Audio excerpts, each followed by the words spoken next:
हाय दोस्तों, मैं यशवंत गौरव Purvanchal career classes पे आप सभी लोगों का हार्दिक स्वागत करता हूं।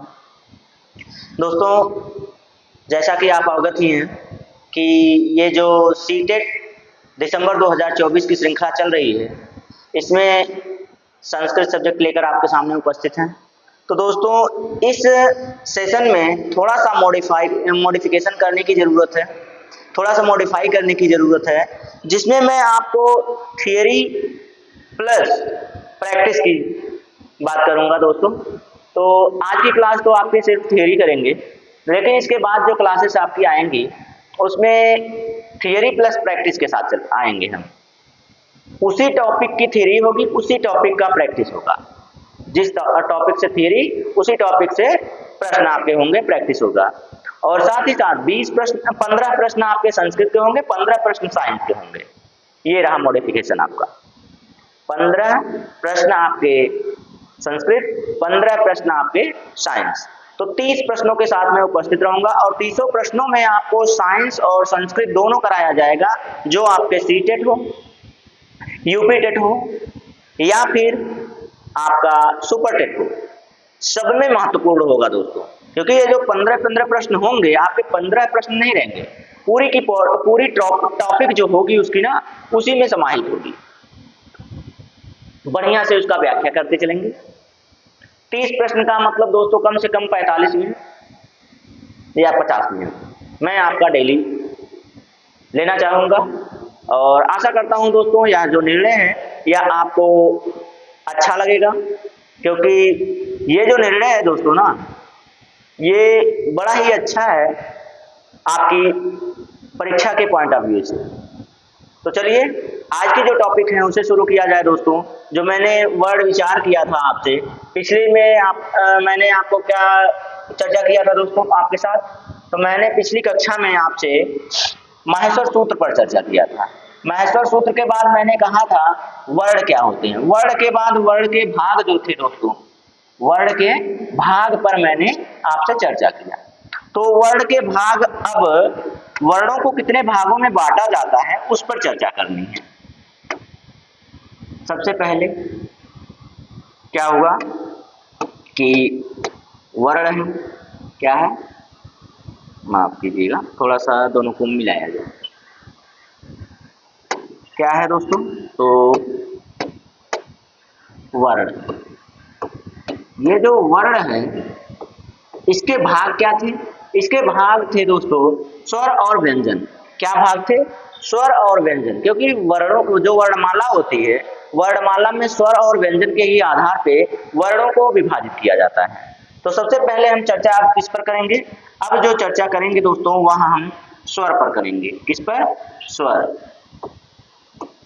अब स्वर में भी मैंने बताया था आपको कि क्या करना है। स्वर में जो स्वर मैंने बताया था, स्वर में ये करना था कि स्वर कहते किसको है। सबसे पहले इसकी परिभाषा, सबसे पहले इसकी परिभाषा देखेंगे स्वर की। तो स्वर की परिभाषा क्या होती है इसे देख लिया जाए। वे वर्ण जिनका उच्चारण करने में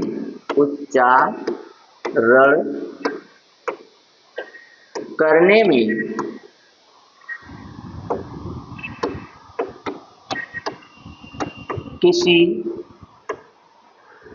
अन्य वर्ण की सहायता नहीं ली जाती, सहायता नहीं ली जाती है, स्वर कहलाते हैं। स्वर कहलाते हैं, कहलाते हैं वे वर्ण जिनका उच्चारण करने में किसी अन्य वर्ण की सहायता नहीं लेनी पड़ती, मतलब यह स्वतः ही उच्चरित होते हैं। तो इनकी परिभाषा, अब दूसरी परिभाषा देखेंगे। ये तो हो गई छोटी सी परिभाषा। वे वर्ण जो स्वतः ही उच्चरित होते हैं, स्वतः ही उच्चरित होते हैं स्वर कहलाते हैं, स्वर कहलाते हैं। ये हो गया, ठीक।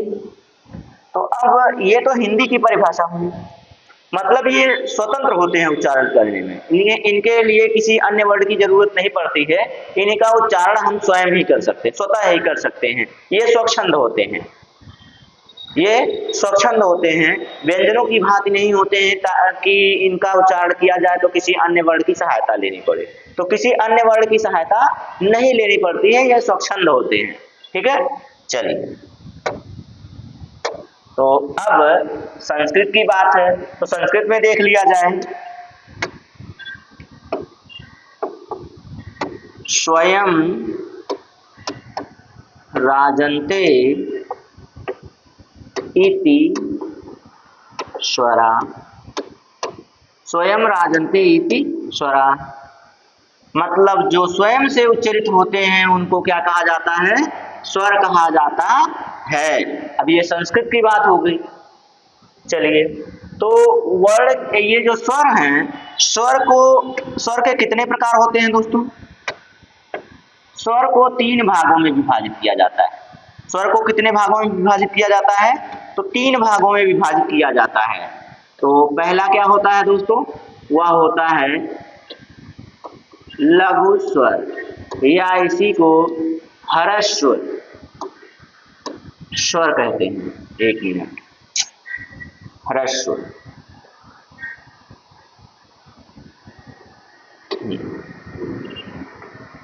इन्हीं को क्या कहते हैं? ह्रस्व।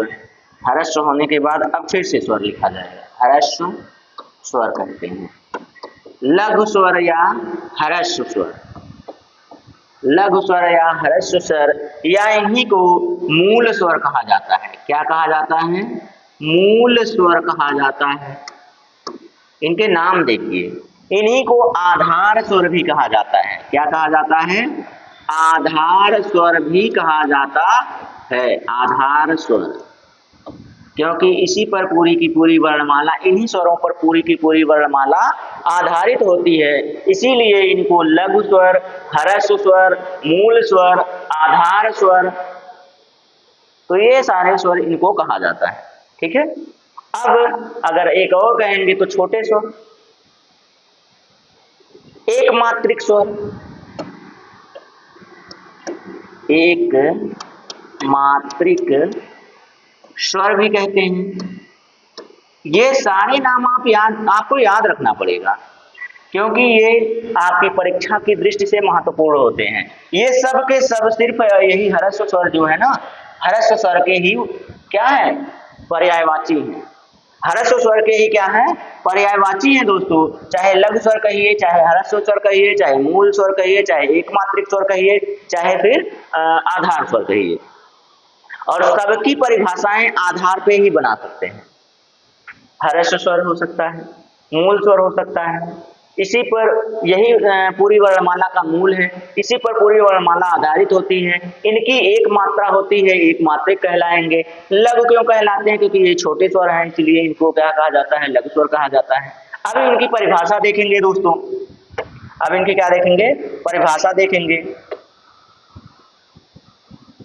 मतलब ऐसी चीजें जहां पे कोई टॉपिक छूटनी नहीं चाहिए, इसमें से जहां से भी प्रश्न बने पूरा का पूरा उठा के रख लिया हमने। चलिए, तो लघु स्वर किसे कहते हैं? वे स्वर जिनका उच्चारण करने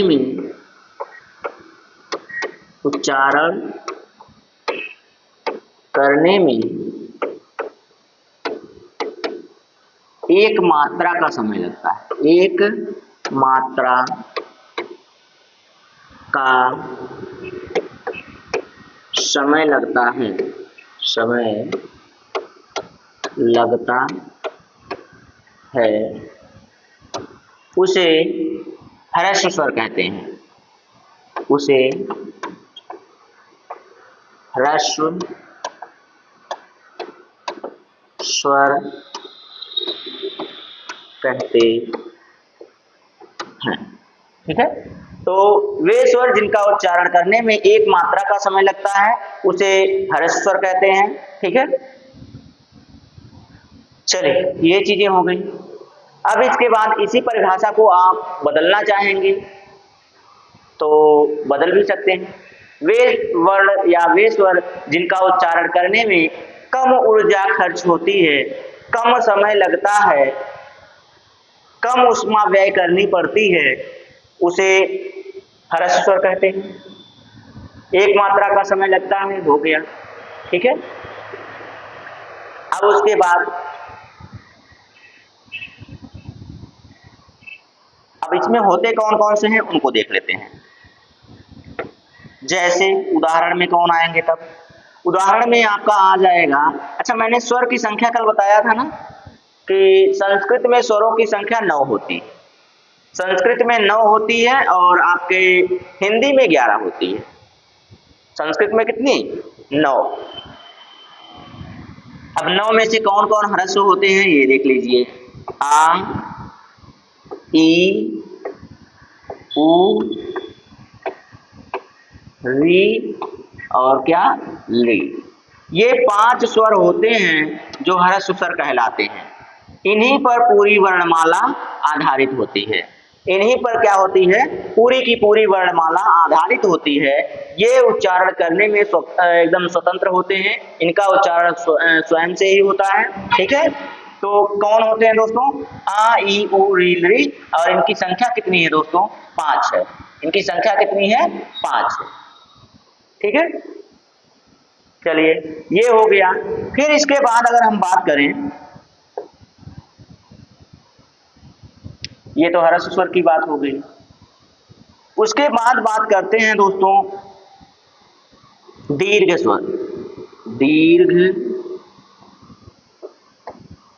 स्वर दूसरे नंबर पर आता है दीर्घ स्वर, या इसी को हम लोग क्या कहते हैं? द्विमात्रिक। द्विमात्रिक स्वर। दीर्घ स्वर, द्विमात्रिक स्वर। ठीक, गुरु स्वर, इन्हीं को गुरु स्वर भी कहा जाता है। ठीक, कितने नाम इनके याद रखने होंगे आपको? गुरु स्वर, दीर्घ स्वर, द्विमात्रिक स्वर। ठीक है, तो अब इनके बाद इसकी परिभाषाएं देखेंगे हम। इनकी हम क्या देखेंगे? परिभाषाएं देखेंगे। परिभाषा में एक ही परिभाषा लिखेंगे और सारी परिभाषाओं का हम सिर्फ क्या करेंगे? उच्चारण कर देंगे।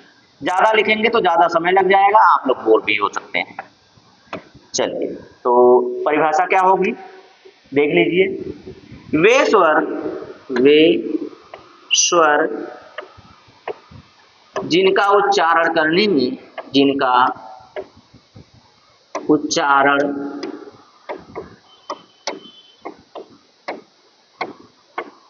में ह्रस्व स्वर का 2 गुना समय लगता है। अब यहां से बना दीजिए, ह्रस्व स्वर का 2 गुना समय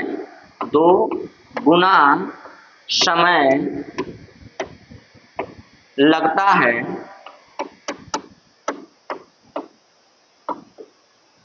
है उसे दीर्घ स्वर या गुरु स्वर कहते हैं। ये आप लोग लिख लीजिएगा, उसे कहते हैं डॉट डॉट डॉट हो जाएगा।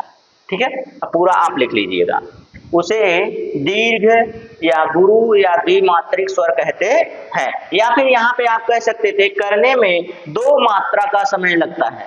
2 मात्रा का समय क्या होता है? लगता है, उसे क्या कहते हैं? दीर्घ स्वर कहते हैं। 2 मात्रा का समय लगता है तो यहाँ से ये 2 गुना हट जाएगा। ठीक है। तो वे स्वर जिनका उच्चारण करने में 2 मात्रा का समय लगता है, दूसरी वाली परिभाषा, वे स्वर जिनका उच्चारण करने में 2 मात्रा का समय लगता है उसे दीर्घ स्वर कहते हैं। इनकी संख्या कितनी होती है दोस्तों? तो इनकी जो संख्या होती है वो होती है 8।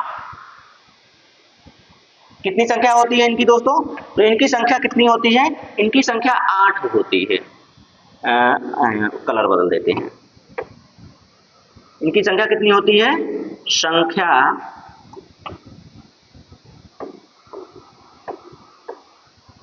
8 होती है। कितनी होती है? 8। ये आपसे पेपर में पूछा हुआ है, ये आपसे पेपर में पूछा हुआ है दोस्तों। कितनी संख्या होती है इनकी? तो इनकी संख्या कितनी होती है? 8 होती है। कौन कौन सी होती है आइए देख लेते हैं। ये देखिए, दीर्घ आ, दीर्घ ई, दीर्घ ऊ, दीर्घ री। ये कहां से बन गया? क्या बात है भैया, आप बदल क्यों रहे हैं? रंग मत बदलिए। क्या बात है,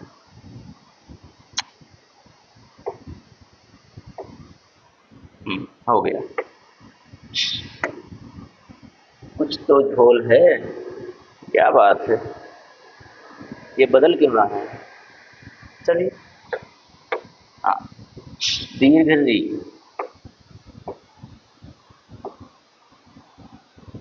क्या है यार, ये डिस्टर्ब क्यों हो रहा है भाई? 1 मिनट का समय दीजिएगा जरा। चलिए कोई बात नहीं है, देख लिया जाए। क्यों डिस्टर्ब कर रहा है इतना? थोड़ा स्पीड करें। हाँ, तो ये दीर्घ री। दीर्घ री कैसे होता है दोस्तों? तो ये जो कटोरा आप लोग लटकाते हैं ना, जो कटोरा लटकाते हैं री के नीचे ऐसे, तो अर्धचंद्रा, तो वो 2 ठो लटका दिया कीजिए। 2 ठो लटका देंगे, दीर्घ री बन जाएगा। फिर इसके बाद जो नंबर आता है वो किसका नंबर आता है? ए ओ, ए ओ आई। अभी कल आपको क्रम बताए थे, इनका क्रम भी पूछता है, तो क्रम भी जान लीजिए। ए के बाद ओ आता है, फिर ए आता है, फिर ओ आता है। ऐसे होता है हमारे यहाँ, ऐसा ही होता है संस्कृत में। बाकी आपके यहाँ कैसा होता है वो आप जानिए, हमारे यहाँ ऐसा ही होता है। चलिए आइए, तो देख लीजिए, ये हो गए दीर्घ स्वर। तो इस तरह से जब आप कहेंगे कि हाँ सर जी यहाँ पे 8 हो गए, वहां 5 हो गए, तो 13 हो गए, तो 13 नहीं होते हैं। ये जो है सममात्रिक का दीर्घ हुआ है। सममात्रिक, सम संयुक्त है, ये सजाती है। ये क्या है? सजाती दीर्घ है, इसलिए इनको दीर्घ में रखा गया है। लेकिन इनका दीर्घ में गिनती 8 किया जाता है। लेकिन स्वर जो मेन होते हैं, ये अलग होते हैं, ये आपके वहां जाते हैं जो स्वरों में संख्या अपनी काउंट करवाते हैं। कौन कौन? तो ये आपके ए ओ अर, ए ओ आई ओ, ये काउंट करवाते हैं वहां पे अपनी संख्या। ये सजाती होने के कारण अपनी संख्या नहीं गिनवाते हैं स्वरों में। ये सिर्फ दीर्घ स्वर में आते हैं। ये सिर्फ किस में आते हैं? दीर्घ स्वर में आते हैं। और आपके उसमें क्या बोलते हैं, आपका क्या नाम है, संधि में, संधि में आपके काम करते हैं। लेकिन इनकी गणना जो है वो मूल स्वरों में यानी कि स्वरों में नहीं की गई है। इनकी संख्या सिर्फ किस में गिनी गई है? दीर्घ स्वर में रखे गए हैं और संधियों में काम आते हैं, इनको स्वरों में नहीं गिना गया है। लेकिन यहाँ पे बात करें तो दीर्घ स्वरों की संख्या पूछने में इनकी संख्या गिनी जाती है। ये जो 4 हैं दोस्तों, जो ये विजाती संयुक्त स्वर है, विजाती संयुक्त स्वर है। अब संयुक्त स्वर की भी बात आ गई। संयुक्त स्वर, अभी स्वर की बात आई, मूल स्वर की बात आई, संयुक्त स्वर। संयुक्त स्वर पढ़ा तो जाता नहीं है संयुक्त स्वर, लेकिन पूछता जरूर है कि संयुक्त स्वर कौन है। संयुक्त स्वर वे स्वर होते हैं जो 2 भिन्न स्वरों से मिलकर बने होते हैं। अब सजाती संयुक्त स्वर पूछ ले तो ये समान स्वरों से मिलकर बने होते हैं। समान स्वरों से मिलकर बनने वाले संयुक्त स्वर, तो ये सजाती है। विजाती को आपसे पूछता है कि संयुक्त स्वर कौन है, तो संयुक्त स्वर यही देखिए हैं, मेन संयुक्त स्वर। संयुक्त स्वरों की संख्या 4 मानी जाती है। हमारे संस्कृत में संयुक्त स्वरों की संख्या कितनी मानी जाती है? 4 मानी जाती है। चलिए इनको भी देख लिया जाए, जब नाम आ ही गया है तो इनको भी देख लिया जाए कि संयुक्त स्वर कौन है।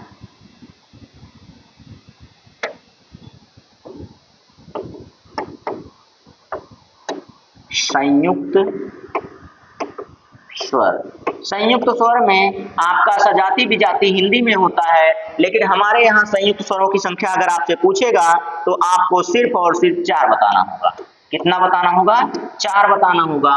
कौन कौन से हैं देख लीजिए। ए, ओ, आई, थोड़ा सा ऊपर कर लिया, ए ओ, बस बस बस भैया, कहाँ जा रहे हैं आप लोगों को दिखना है। हाँ देखते रहिए, वहां भी देखते रहिए। ए ओ के बाद हाँ ये हो गए। अब ये संयुक्त क्यों कहलाते हैं आप देख लीजिए, क्योंकि दो भिन्न स्वरों से मिलकर बने होते हैं। एक स्वर से नहीं, 2 भिन्न स्वरों से मिलकर बने होते हैं। ठीक है, चलिए देख लिया जाए। तो ए किससे किससे मिलकर बना होता है? आ प्लस ई बराबर क्या होता है? ए होता है। 2 भिन्न हो गए। ओ का मतलब आ प्लस ऊ। अब ये दीर्घ हो या ह्रस्व हो, इनसे कोई फर्क नहीं पड़ता है। ये दीर्घ हो या ह्रस्व हो, आ दीर्घ रहेगा तब भी ए बनाएगा, ई दीर्घ रहेगी तब भी ए बनाएगी, इससे कोई फर्क नहीं पड़ेगा। लेकिन इनका मूल जो है दोस्तों यही है, मूल इन्हीं से बनता है। ठीक है, अब चलिए, अब इसके बाद जो आपके बनते हैं ऐ और औ, ऐ और औ, ये आप हमें कमेंट करके बताएंगे। दे दें आपको कमेंट वर्क कि इन्हें बता दीजिए ये किससे किससे मिलकर बने हैं, क्योंकि बड़ा आसान है, यही सामने है, सामने ही है। चलिए बता दे रहे हैं। आ प्लस ओ मिल जाए, आ प्लस ओ मिल जाए तो औ हो जाएगा आ प्लस ओ, माफ कीजिएगा, आ प्लस ए है वो उल्टा हो गया। अच्छा इसको लिख दे रहे हैं, उसके बाद उसे मिटा रहे हैं। ये देखिए उल्टा हो गया, हम इसे हमने सोचा यहाँ पे औ लिखा हुआ है। तो आ प्लस ए बराबर, आ प्लस ए बराबर ए और आ प्लस ओ बराबर औ। अगर यही उल्टा हो जाता, ए के बाद आ आता, तो आ का जो रूप है वो बदल जाता, आ का सिर्फ रूप बदलता, ए नहीं होता। तो आगे आ लिखेंगे फिर ए लिखेंगे तब जाके ये बनता है। तो ये रहे आपके संयुक्त स्वर। तो संयुक्त स्वरों की संख्या कितनी है? संयुक्त स्वरों की संख्या आपके संस्कृत में सिर्फ और सिर्फ 4 है। दीर्घ स्वरों की संख्या 8 है। लघु स्वरों यानी कि ह्रस्व स्वरों की संख्या 5 है। और उसी तरह जब आगे चलेंगे प्लुत स्वर, एक और स्वर बचा है ना, चलिए प्लुत स्वर की तरफ चलते हैं। प्लुत स्वर,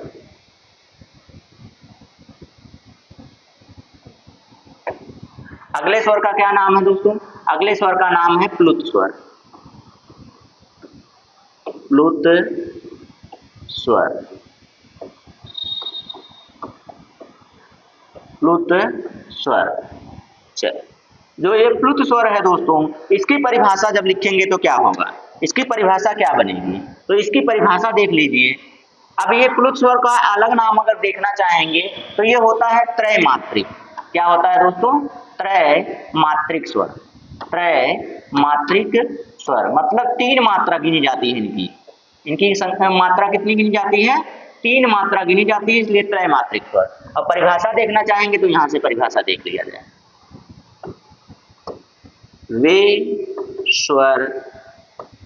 वे स्वर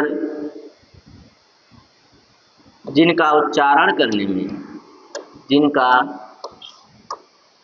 उच्चारण करने में ह्रस्व स्वर का 3 गुना समय लगता है। ह्रस्व स्वर का 3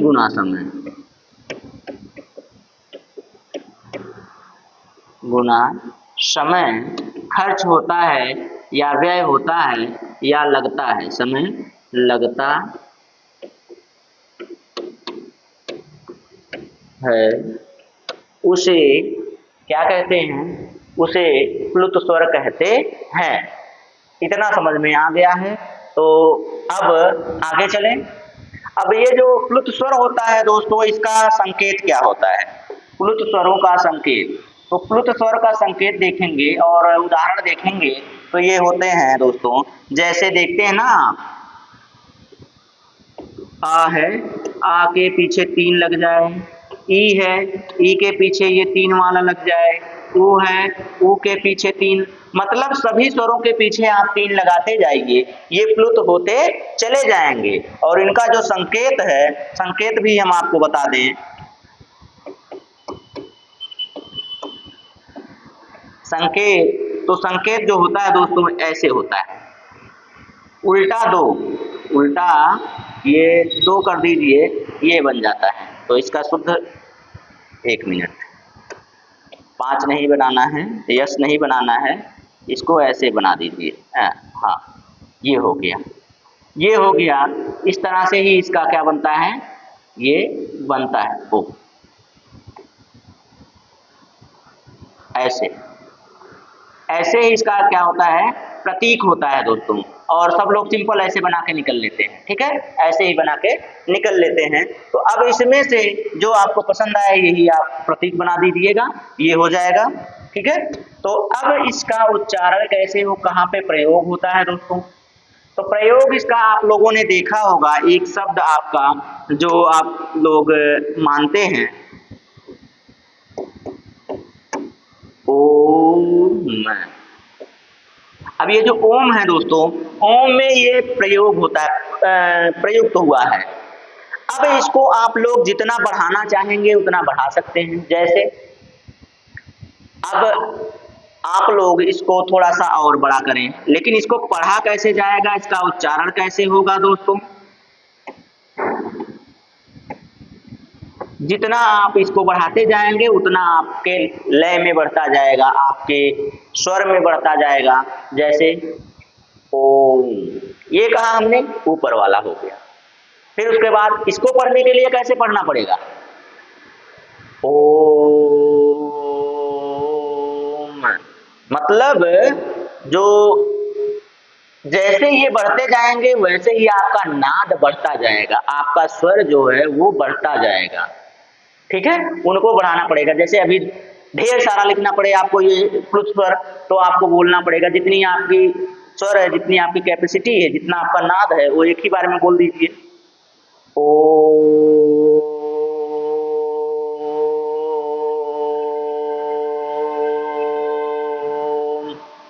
आप इस तरह से लिख दीजिए। आप इतना लंबा लिखते जाएंगे दोस्तों, हमारी जो सांस रोकने की कैपेसिटी है वो मिनट से ज्यादा है। अब मिनट से ज्यादा आप लिखते चले जाएंगे तो वो आपका प्लुत होता चला जाएगा, वो आपका क्या हो जाएगा, प्लुत होता चला जाएगा। लेकिन ये तो ओम की बात है, ये क्या है, ओम की बात है। जैसे आप किसी का आवाहन करते हैं, इसका प्रयोग आवाहन में होता है। इसका प्रयोग किस में होता है दोस्तों, आवाहन में, आह्वान, आवाहन, जिसको आवाहन पढ़ते हैं हम लोग, वह होता है आह्वान लिखा जाता है। कैसे लिखा जाता है, आह्वान लिखा जाता है, ऐसे लिखा जाता है। पढ़ते आवाहन हैं हम लोग, ठीक है। तो आवाहन पढ़ते हैं, पढ़ते क्या है, हम लोग पढ़ते आवाहन हैं, ठीक है। पढ़ते आवाहन है, लिखा आवाहन जाता है। चलिए, तो आवाहन में यानी कि किसी को पुकारने में, किसी की आहुति करने में, आहुति और उसको बुलाने में, ठीक है, उसको बुलाने में यानी कि पुकारने में। अब बताइए, पुकारने में हम किसी नाम को अगर पुकारेंगे तो हो गया। अब किसी के नाम को पुकारें, जैसे गांव देहात में पुकारा जाता है, तो जैसे किसी का भी नाम हो तो उसके पीछे रे लगाकर बोला जाता है। जैसे किसी का भी नाम ले लिया जाए, अब किसका नाम लिया जाए, जैसे कि अभी, हाँ अच्छा, एक चीज हमें याद आ गई, सर्वज्ञ भूषण सर की, माननीय सर्वज्ञ भूषण जी हैं, संस्कृत के प्रकांड विद्वान हैं दोस्तों। उन्होंने एक उच्चारण किया था, क्या, कलुआ, कलुआ रे। रा पे जितना आप बढ़ाते चले जाओ, रा की लय जितनी बढ़ाते चले जाओ, जैसे कि ये हुआ ना, ये हुआ, मान लिए कलुआ, कलुआ बेचारा इतने में हुआ, कलुआ को करिया से लिख दिए। देखो कलुआ तो इतने हुआ, लेकिन इसके बाद जो हमने रे लगाया, रे पर ये लगाते जाइए, ये आप क्या करिए, लगाते जाइए। जितनी आपकी सांस बढ़ी हुई है आप उतना लगाते जाइए, रे में बेचारा उतना सुनता चला जाएगा, नाद उतनी बढ़ती चली जाएगी और ये हो जाएगा प्लुत स्वर। ये क्या हो जाएगा दोस्तों, प्लुत स्वर। यानी कि किसी के आवाहन में, किसी को आवाहन में बुलाना हो, अब कलुआ बेचारे को बुला लिए तो गोरका रे क्या हो जाए, गोरका रे को भी बुला लिया जाए, जो गोर है उसको भी बुला लिया जाए, गोरका रे। अब गोरका रे कहिए तो उसको भी रे करते चले जाइए, जितना आपको बढ़ाना है उतना प्लुत स्वर में बढ़ता चला जाएगा, प्लुत स्वर आपका बनता चला जाएगा। और यहाँ पे प्लुत स्वर जो होता है ना दोस्तों, 3-3 की जोड़ी में बनेगा आपको, 3-3 की जोड़ी में, देखिए बनता चला गया, 3-3-3। अच्छा यहाँ नहीं बना, लीजिए तो और लगा देते हैं, बन गया। 3-3 में इसलिए बनता है क्योंकि जब इसको देखेंगे ना तो 2-3 6, 2-3 6, 3 मात्रिक होता है ना, 6 होना चाहिए उसका, 6 का आंकड़ा अपना ले लेता है वो, ठीक है। तो चलिए इतनी जानकारी अगर आपको हो गई है, गोरका रे, कलुआ रे, गोरका रे, कलुआ रे हो गए, तो करीवा रे, संवरका रे, तो ये सब तो आम बात है, किसी को भी बुला रहे हैं इस तरह से।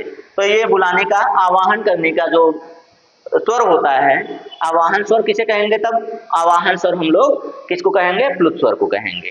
तो प्लुत स्वर हो गए।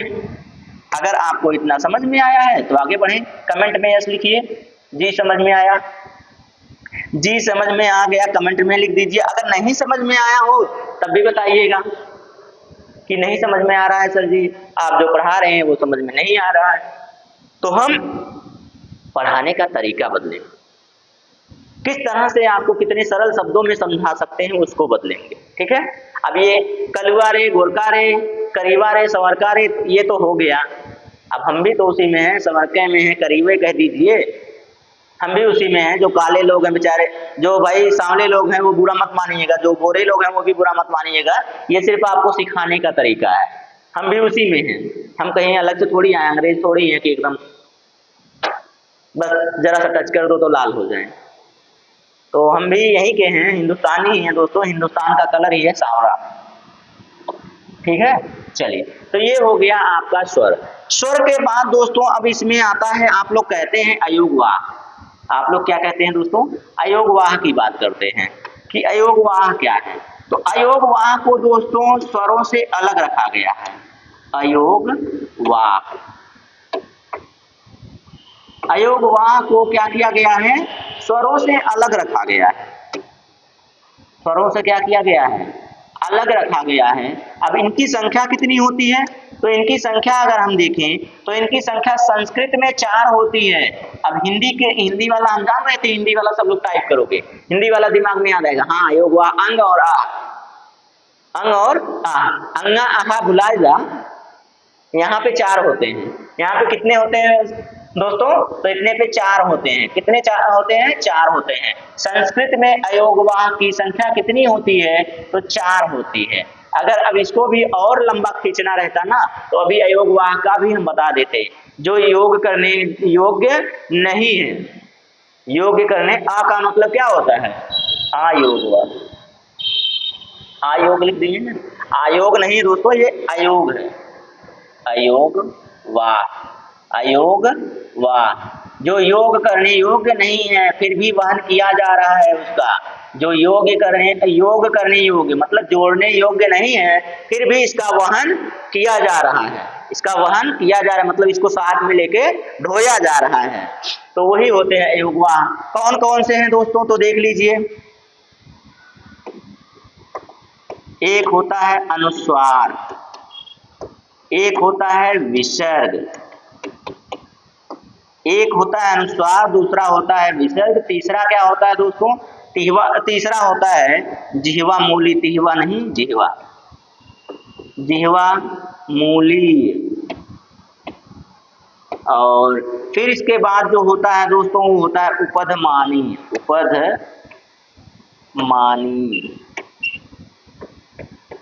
तो ये होते हैं, ठीक है। अब इनको देखेंगे तो ये होते हैं अनुस्वार, ये क्या होते हैं, अनुस्वार, जो आपके आ पर लगा होता है, ये अनुस्वार हो गया। विसर्ग क्या होता है दोस्तों, दो बिंदी इस तरह से होती है और जैसे आपको आ के पीछे, ये हमेशा स्वर के ही पीछे लगते हैं। स्वर का मतलब ह्रस्व आ के ही पीछे लगते हैं, कभी ये अन्य और किसी के पीछे नहीं लगते हैं। ठीक है, तो ये किसके पीछे लगते हैं, ह्रस्व आ के पीछे ही लगते हैं, ह्रस्व आ के पीछे ही लगते हैं। ठीक है, अब ह्रस्व आ के ही पीछे नहीं, अच्छा माफ कीजिएगा, ये हमेशा स्वरों के ही पीछे लगते हैं।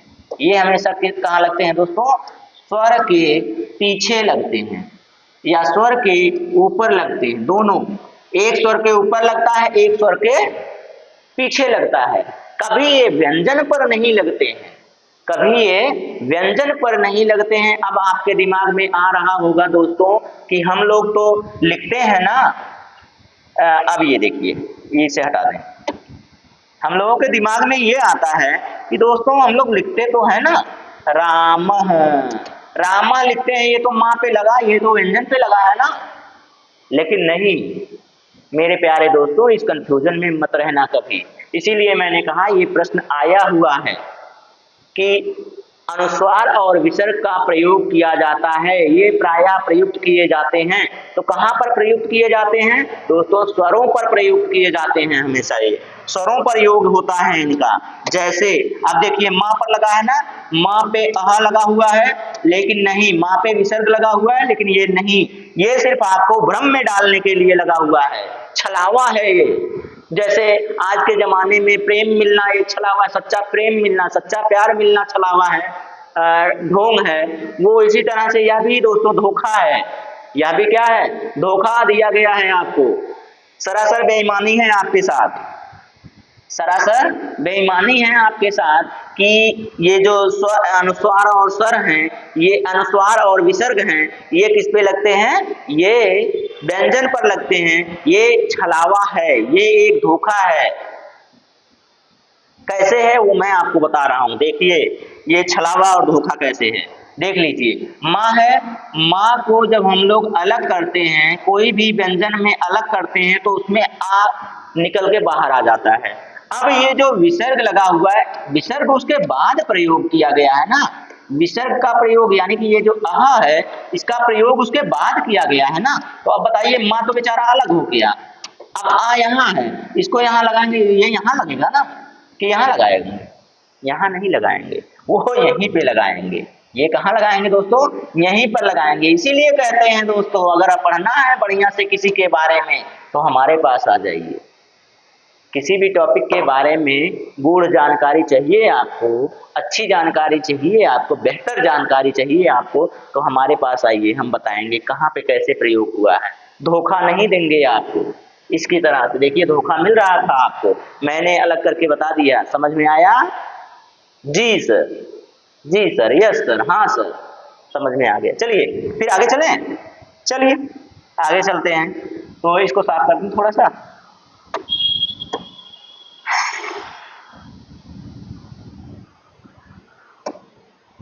अच्छा, ये कहाँ से रह गए भैया, इनको भी कर दिया जाए साफ। साफ हो गया। अब देख लीजिए, ये जिह्वा मूली क्या होते हैं दोस्तों, जिह्वा मूली, जिह्वा मूली की भी संख्या कितनी होती है दोस्तों, एक, इनको एक माना जाता है। अब ये जिह्वा मूली क्या होते हैं, ये देखिए, ये जिह्वा मूली का प्रतीक है, ये जिह्वा मूली का क्या है दोस्तों, प्रतीक है।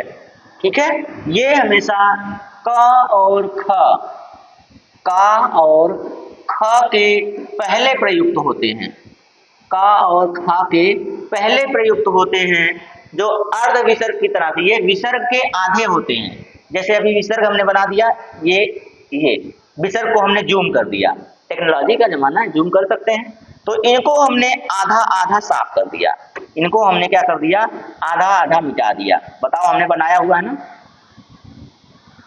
अब ये बन गया ना उपध्मानी, जिह्वा मूली। जिह्वा के मूल से जिनका उच्चारण होता है उसे जिह्वा मूली कहा जाता है। जिह्वा के मूल से मतलब जो हमारी जीभ है, जहां से निकली हुई है, जहां से उसका जड़ है, वहां से उच्चारण किया जाए तो वो जिह्वा मूली होता है।